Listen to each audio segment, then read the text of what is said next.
We'll be the first state in U.S. history to, in the most democratic way, submit to the people of our state the ability to determine their own maps. That simply has not been done. But I want to first just briefly back up and pick up a little bit on what the Speaker and the Pro Tem said, and just remind everybody what they reminded you that need to be reminded, all of us again, of how we got here. We got here because the President of the United States is struggling. We got here because the President of the United States is one of the most unpopular presidents in U.S. history. We got here because he recognizes that he will lose the election. Congress will go back into the hands of the Democratic Party next November.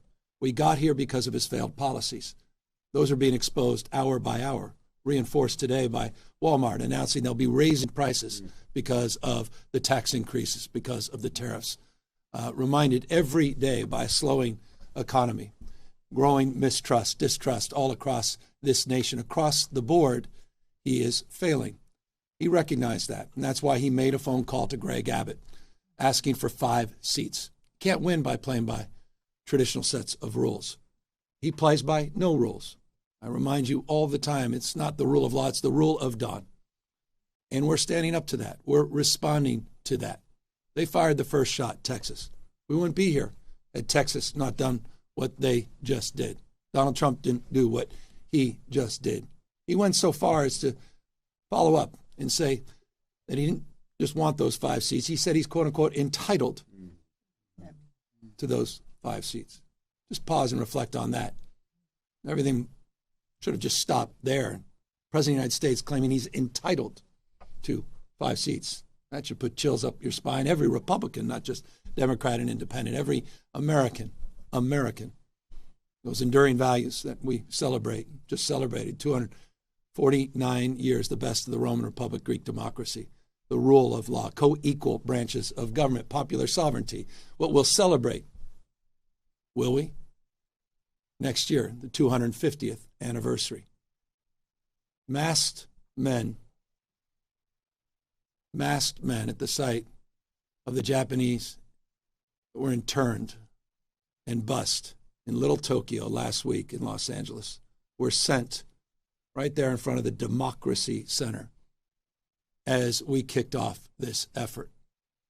That's a preview of things to come all across the United States of America. Mark my word, just as we let folks know what was going to happen in other cities, what is happening in Washington, D.C., we said 2 months ago, Los Angeles is a preview of things to come with the federalization of the National Guard, with the militarization of the streets of America. And I'll remind you, Donald Trump never sent the military, active duty military, in his first term or now even his second term, anywhere overseas. He sent them to a United States city.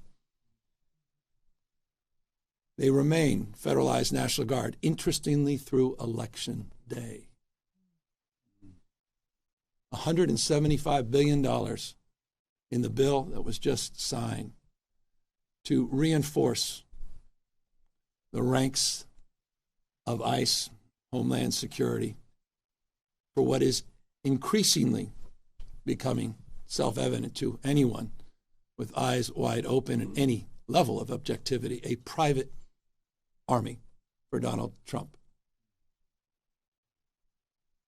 owing an oath only to him, not the Constitution of the United States. You just heard from the Speaker that vote-in-mail ballots are being threatened by the President of the United States. 80% of Californians, no coincidence, 80% submitted their ballots in the last election, 86% in 2022, 88% in 2020.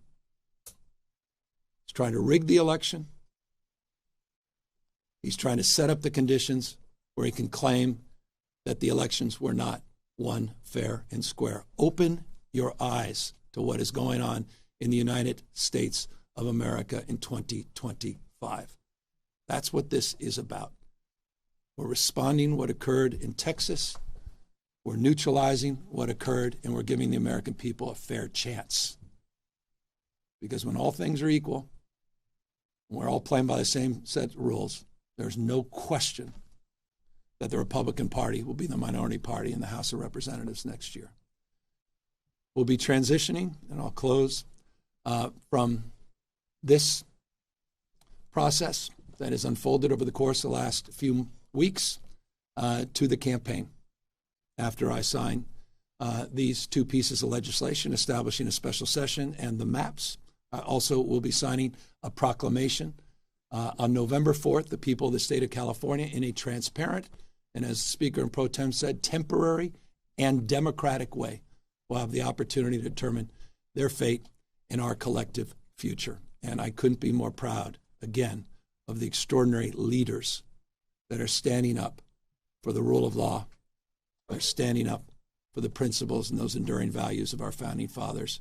Thank you for getting us to this point. We have a lot more work to do to get this done on November 4th.